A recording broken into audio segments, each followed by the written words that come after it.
Je laisse quelques instants pour le PowerPoint. Oui, s'il vous plaît.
Et là?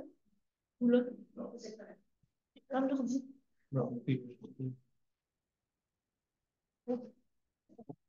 Alors, bonjour. La suite de la présentation doit se situer entre 13 et 15 minutes. Un point sera déduit par tranche de 30 secondes manquantes ou supplémentaires. Tous les membres de l'équipe doivent parler pendant la présentation. Si vous n'avez pas respecté, une pénalité de 5 points sera retranchée à la fin. Tout au long de la présentation, je vais présenter des cartons dans les airs afin de montrer le temps possible. Je présente un carton va occuper le restant de 10 minutes, 5 minutes, 1 minute, ainsi qu'un dernier carton va occuper le restant de 30 secondes. Je fais un décompte à l'aide de mes mains pour les 10 dernières secondes de la présentation. La présentation sera suivie par une période de questions des jeux qui vous durer maximum de 5 minutes. Vous êtes évalué dès le début jusqu'au dernier moment passé avec les juges dans la salle de présentation.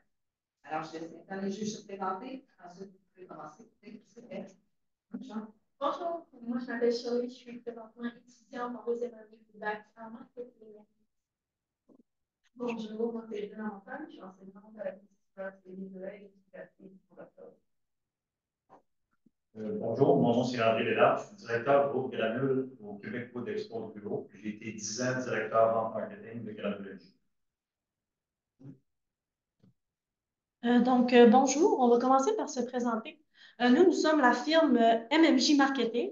Dans le fond, nous sommes des consultants marketing. Mon nom est Marie-Ève Godreau. Jérémy Larouche. Et Marc-André Wallet. Pour ce qui va être la présentation aujourd'hui pour le plan, premièrement, on va commencer avec une mise en contexte, qui est l'entreprise et le mandat que vous nous aviez donné. Deuxièmement, on va faire l'analyse interne et externe de votre entreprise. Ensuite, on va présenter le positionnement et le persona pour après présenter nos stratégies notre axe communicationnel pour la publicité. Et par la suite, on va faire l'implantation et le budget pour nos stratégies. Pour ce qui est de la mise en contexte, premièrement, qui est Granule LG? Cette entreprise-là, elle a été fondée en 1995 par M. Laurent Lamontagne à Saint-Félicien. Cette entreprise-là valorise beaucoup les ressources, qu'elles soient sociales ou écologiques, et il prône aussi l'environnement. Le mandat que vous nous aviez donné avait 4 parties. Premièrement, choisir si on était exclusif avec une bannière ou on choisissait le réseau des quincailleries. Par la suite, si on prenait un distributeur au Québec ou aux États-Unis. Par la suite, si on lançait massivement ou progressivement. Et pour finir, si on investissait en publicité ou pas. Donc, on va commencer tout d'abord avec l'analyse interne de l'entreprise, donc les points forts et les points améliorés. En fait, au niveau des points forts, vous avez l'éco-responsabilité. Vous êtes une entreprise vraiment que c'est à la base de l'entreprise. Vous êtes éco-responsable pour le développement durable et social. Ensuite, vous avez une capacité facile à pénétrer le marché. Vous avez les fonds nécessaires, le bénéfice nécessaire. C'est facile pour vous de leader le marché, notamment au Québec. Ensuite, vous avez beaucoup d'exportation, notamment aux États-Unis. Puis les points améliorés, ça serait votre approvisionnement au niveau des matières premières. Il y a quelques difficultés dépendant du marché et des prix pour s'approvisionner. Ensuite, au niveau de l'analyse externe, c'est les opportunités et les menaces. On remarque de nos jours qu'il y a beaucoup d'engouement pour les valeurs écologiques. Ça, c'est super pour vous parce que c'est vraiment une de vos valeurs principales. Ensuite, la population augmente beaucoup au Québec. On a atteint la barre des 9 millions en 2023, notamment grâce à l'immigration. Puis il y a aussi un engouement pour l'achat local, qui est aussi une de vos grandes valeurs. Au niveau des menaces, le réchauffement climatique qui vient contrarier notamment la demande des granules si l'hiver est plus doux ou bien qui est plus difficile de se procurer de la biomasse, qui est une des matières premières principales pour vos produits. Ensuite, vous avez des très grands compétiteurs américains qui sont implantés là depuis plusieurs années, puis qui sont très difficiles à vous faire démarquer. Puis il y a le ralentissement économique qui fait bien augmenter le prix des matières premières, notamment du bois, beaucoup les dernières années. Maintenant, le positionnement. En analysant votre entreprise, on a décidé de prendre deux variables, qui est le développement durable, auquel vous pouvez voir ici, LG 2024, que vous êtes meilleur que vos compétiteurs. Et nous avons pris aussi la variable des profits de l'entreprise. Durant la lecture, on s'est rendu compte que vous aimeriez propulser les produits ayant une bonne marge bénéficiaire. En ce moment, vous êtes, on a classé à 2,5 votre développement durable et à 2 votre profit en ce moment sur comment je fais ça? Les profits Comparé à sur vos les marges. compétiteurs. OK. Dans un objectif de 2029, on aimerait vous augmenter à 3 de chaque variable. Donc, on veut égaliser les compétiteurs au niveau du profit, puis on va encore s'améliorer encore plus au niveau de l'environnement. Merci. Maintenant, le persona. Suite à la lecture, on s'est rendu compte de deux types de clientèle qui sont les vôtres. Tout d'abord, Michel Lauzon, une personne de 55 ans, gérante d'un d'un restaurant qui fait approximativement 100 000 par année et qui investit dans les outils locaux et de haute qualité pour son restaurant. Et nous avons Samuel Godreau, 30 ans, un père de jeunes enfants, mécanicien, un salaire d'environ 75 000 par année, qui investit environ 2 000 par année dans divers appareils. Dans, dans le fond, Michelin, c'est vraiment une clientèle pour les entreprises en B2B et Samuel Godreau, c'est B2C. Un pourcentage de votre chiffre d'affaires qui est bon, mais qui pourrait augmenter. Dans le fond, le B2B, c'est vraiment la vente en d'autres entreprises, puis le B2C, c'est à la clientèle personnelle.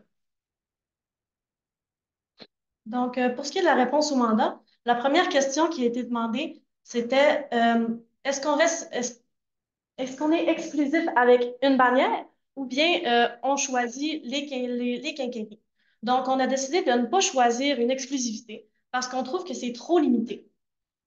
En fait, nous, on ne veut pas s'empêcher d'avoir des opportunités de développement. On ne veut pas se limiter à avoir juste une bannière. Puis, on n'a pas trouvé de bannière qui respectait nos valeurs puis nos attentes. Puis, en plus, qui était assez émergente pour nos attentes, bon, justement, qui n'était pas assez émergente sur ce qu'on attendait d'eux. Par la suite, on a décidé de prôner le Québec par rapport aux États-Unis. Donc, c'est aussi une raison pourquoi on n'a pas choisi l'exclusivité d'une bannière, parce que la plupart des bannières sont aux États-Unis et au Québec. Donc, il n'y a pas vraiment de bannière qui est exclusivement, des bannières importantes qui est exclusivement au Québec. Comme par exemple Costco, ça c'est vraiment, il y en a aux États-Unis, il y en a au Québec. Donc, c'est pour ça qu'on a choisi vraiment de choisir les quincailleries, comme Canac par exemple, qui sont vraiment au Québec. Pourquoi? Premièrement, il y a moins de concurrence au Québec qu'aux États-Unis. Et par la suite, on a remarqué en 2023 que le ralentissement économique était moins important au Canada qu'aux États-Unis. Donc, la marge entre les gens qui ont beaucoup d'argent et les gens qui en ont moins est moins importante au Québec, ainsi que le taux de chômage. Par la suite, il y a une possibilité d'être leader du marché au Québec qu'on n'a pas aux États-Unis par rapport aux malgré concurrents, au nombre concurrents. Maintenant, vos granules pour barbecue, ça devrait être un lancement progressif ou massif. Nous avons conclu qu'il devrait être progressif, étant donné que vous n'avez pas fait de campagne publicitaire et que vous sortez d'un manque de matières premières depuis environ 2 ans. Et ça prend du temps pour lancer un produit. Donc, on aimerait ça, comme prendre votre temps sur le long terme, avoir un produit qui va rentrer dans le marché et qui va s'installer progressivement. Si je peux résumer juste rapidement ce que mon collègue a voulu dire, dans le fond, ce qu'on veut, c'est prendre le temps de refouer nos stocks. Dans beaucoup de difficultés, on a marqué dans le RFOM au début que le stock il est difficile à s'approvisionner. On veut prendre le temps de vraiment renflouer nos stocks. Puis vous n'avez jamais investi beaucoup dans la publicité. Fait que vraiment faire une campagne publicitaire du jour au lendemain, ça ne marchera pas. On veut y aller progressivement, vraiment que les gens commencent à entendre parler de votre entreprise, ils se disent, ah, les granules, tranquillement, pas vite, puis ça va en augmentant. Ensuite, au niveau de l'axe communicationnel, vraiment, ce qu'on voulait mettre en valeur, c'était l'écologie et le développement durable. Pour ça, on voudrait développer plus votre blog, notamment en faisant une publication par semaine qui peut vous expliquer pourquoi vous avez une entreprise de développement durable, euh, dans quoi vous investissez votre argent, c'est quoi qui différencie des autres entreprises qui fait que vous êtes plus écologique. Ensuite, on voudrait faire un partenariat avec Arbre Canada, notamment investir 10% de nos profits pour les granules à barbecue, pour planter des arbres. On va en parler un petit peu plus tard dans les diapositives. Puis, on voudrait faire de la publicité télévisée qui montre encore toujours vos valeurs écologiques. La publicité télévisée, ça va vraiment être plus pour viser les clients qui vont aller acheter aux clients que vous vendez. Dans le fond, vous vendez vos produits aux quincailleries et les gens qui vont aller acheter dans les quincailleries, ben, il faut qu'ils connaissent votre produit pour y aller. Donc, les publicités télévisées vont vraiment viser le persona qui était Samuel Godreau dans les précédemment. Donc, La stratégie d'implantation, pour le court terme, de 0 à 1 an, on aimerait que vous augmentiez vos prix, excusez-moi, euh, ainsi que créer la campagne publicitaire, comme on vient de dire, sur la télévision, les réseaux sociaux, comme Facebook. À moyen terme, 2 à 3 ans, les partenariats, on n'en a pas encore parlé, des partenariats, mais on va sûrement en parler plus tard. C'est les partenariats qui seraient, mettons, un événement extérieur que vous pourriez sponsoriser, commanditer, qui serait en lien, mettons, avec l'univers, mettons, de la bouffe. Vous pourriez proposer justement des produits grillades, des produits, excusez-moi, des produits. euh, Les barbecues. Merci. Vous pourriez aussi tester votre nouveau produit pour savoir si euh, c'est aussi, comment je peux dire ça? Si c'est aussi bon que ce que vos employés disent. Ensuite, euh, on aimerait vous proposer un nouveau produit pour les litières. Ce serait vers le long terme. Donc, pour vous faire connaître et pour être sûr que tout aille bien dans le futur, on a des stratégies qui répondent au mandat. Premièrement, il y aurait l'augmentation des prix pour rejoindre l'équilibre du marché. Comme on peut voir en économie, en ce moment, vous êtes en pénurie, donc vous êtes en bas de l'équilibre. Donc, en augmentant les prix, la demande diminuerait légèrement, donc vous atteindriez l'équilibre pour par la suite pouvoir vous réapprovisionner en produits et après avoir assez de produits pour répondre à tous les clients que vous avez besoin. Euh, Au niveau de la campagne publicitaire, on a deux objectifs. Premièrement, on va faire une publicité télévisée sur YouTube, sur les réseaux sociaux, puis à la télé pour rejoindre différents personas. Ce qu'on veut faire, c'est on veut montrer aux gens qui achètent déjà vos autres produits pourquoi ils achèteraient les granules en plus. Vous pouvez montrer, par exemple, vous achetez les granules pour le bois, pour le four à bois parce que c'est écologique. Vous achetez ça parce que ça coûte moins cher. C'est la même raison pourquoi ils achèteraient les granules au barbecue. Ensuite, on veut avoir des partenariats, comme on a dit plus tôt. On veut commanditer des événements, justement, qu'on entende parler de LG Granules partout, partout, partout.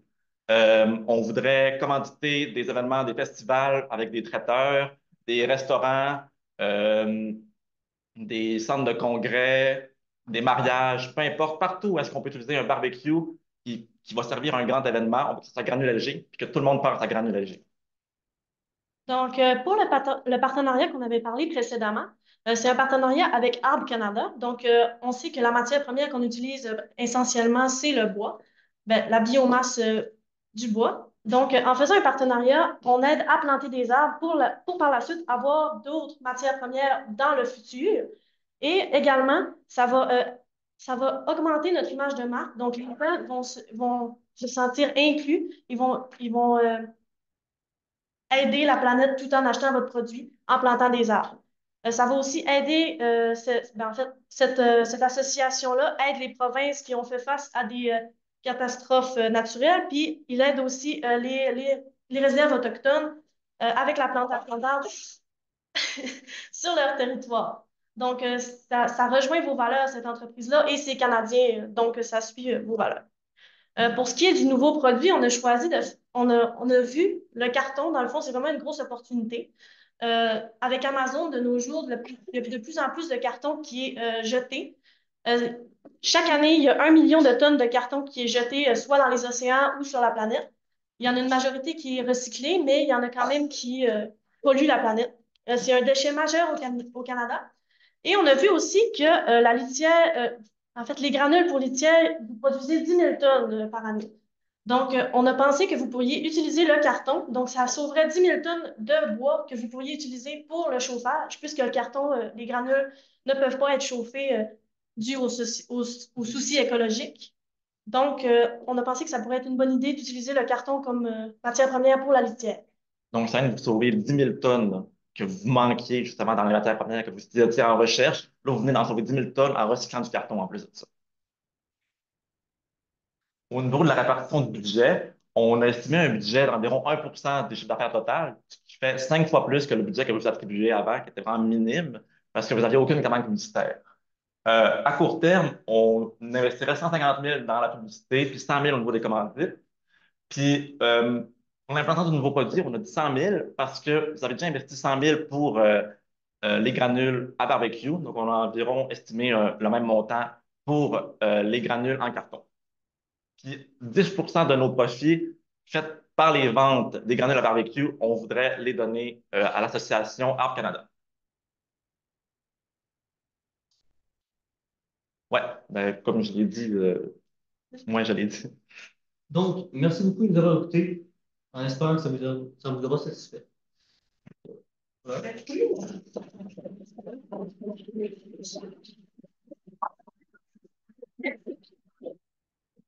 Euh, c'est la fin, c'est la fin. J'aurais dû dire à la gang, il faut vraiment un bon courageux de venir faire de l'audition. On va dire ça. C'est pas beaucoup. Il y a quelqu'un qui a ouvert une porte que j'ai de rentrer dedans, on a essayé d'aller le plus loin possible. C'est pas grave si on ne va pas. Il y a quelqu'un qui a dit on a regardé vos produits dans la rentabilité de vos produits. Ouais. Vous me parlez, c'est quoi qui est rentable chez nous, puis qui est moins dans ce qu'on fait. Vu qu'on s'est concentré sur le produit que vous allez sortir, moi, ce que je me souviens, c'est vraiment le 50% de marge bénéficiaire que vous avez attribué à ce produit. Je me rappelle plus les pourcentages exacts de vos produits de litière. Mais en quantité, ce qui était le plus utilisé, c'était pour le chauffage. Donc, les granules de bois, c'était essentiellement utilisé pour le chauffage. Mais on a choisi quand même le carton donc, pour les litières parce que ça, c'est un produit qui est moins important, on va dire, dans votre profit. Donc, en mettant du carton dans cette catégorie-là, vous allez pouvoir prendre le 10 000 tonnes de bois pour le mettre dans ce qui est plus avantageux pour vous, qui est le bois de chauffage, dans le fond. On a essayé parce que vous m'avez ouvert une autre porte à vous avez mentionné exportation. Oui. Est-ce que mes exportations étaient rentables? Oui, vous aviez 90% de votre chiffre d'affaires dans les exportations. Les exportations sont pas rentables. C'est les moins rentables. Les 40 000 C'était 40% de votre chiffre d'affaires avec l'exportation. Si je me c'est trompe pas pas. rentable. En fait, de quoi 70 à 80% des ventes, c'est pas mais la marge bénéficiaire brute est 0 à 25%. Encore à 0. C'est que c'est là qu'il faut. OK. Je pense que vous aviez une belle piste. Parce que vous avez parlé de la rentabilité, c'était pas l'âme. Je pense que vous aviez une belle piste. C'est bon. Oui. Est-ce qu'on avait d'autres On questions? va essayer encore. Vas-y, vas-y. On est là. C'est bon? Avez-vous une idée, là? C'est parce que moi, mon boss, il va me demander ça coûte combien, puis il va me demander combien ça va dépenser, mais il ne faut pas dépenser. Mais avez-vous une idée combien ça va être quoi nos ventes? Après un plan comme le vôtre. On va en vendre combien en tonnes et en argent? Donc, chez vous, là, ça? Au niveau des granules pour le barbecue? Oui. Je pourrais pas dire. Ben, déjà, on voit que la demande comparée à votre offre est élevée. Donc, c'est sûr que si vous investissez, euh, les gens vont acheter. Si la demande est plus importante que l'offre, ça veut dire que vous êtes populaire puis que tous vos produits sont achetés. Ben, je pense. Et t'en veux combien? Ton plan? De combien de temps? Combien de tonnes? C'est environ 50. Il y avait 50 000 tonnes pour le chauffage, une sorte. Il y avait beaucoup de tonnes. Fait que ça fait, je dirais, je sais pas là. Pour le carton, ça? Non. Pour, Barbecue. juste tout ton projet. Barbecue? Tout ton projet, granule barbecue. Ben, Combien de tonnes tu demandes? on avait choisi de faire une implantation progressive, donc ça pourrait être avantageux de commencer avec un certain montant qui est correct, donc peut-être 50 000 tonnes, puis par la suite augmenter en voyant la demande, puis combien qu'on en vend, le profit qu'on fait.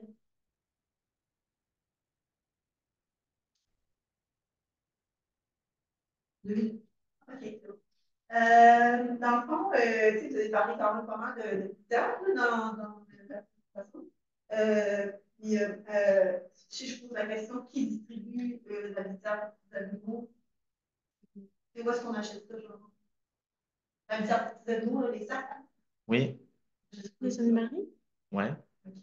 Dans les animaleries, mais dans les grands centres comme Québec, tout ça, c'est Mondou. Ouais. Hein, c'est tout ça. Et la raison pour laquelle, souvent, c'est pas, c'est Mondou, c'est étant donné qu'ils ont le monopole du marché, qu'est-ce que vous pensez qu'ils font avec les prix? C'est eux qui décident. Donc, c'est pas une place qu'on veut vraiment aller jouer. OK, oui. Oui, on comprend. Okay. L'idée du carton, je trouve ça pas pire, mais juste l'idée, c'est que moi, je suis un producteur qui utilise du stock de bois pour produire quelque chose. Là, tu me demandes de devenir un producteur de carton. Ou en tout cas, d'utiliser du carton dans mes équipements dans lesquels j'ai investi 12 millions. Donc là, il y a peut-être ça, là, c'est. J'aurais une usine à faire marcher à ça. Selon nos recherches, le procédé de création. Selon nos recherches, le procédé de création du carton et du bois, c'était sensiblement les mêmes. C'est sûr que les machines ne seront pas les mêmes, mais aussi, on sait, le carton, ça vient des arbres, donc ça reste quand même dans la même lignée de produits. C'est de là que ça vient. Ouais. C'est bon.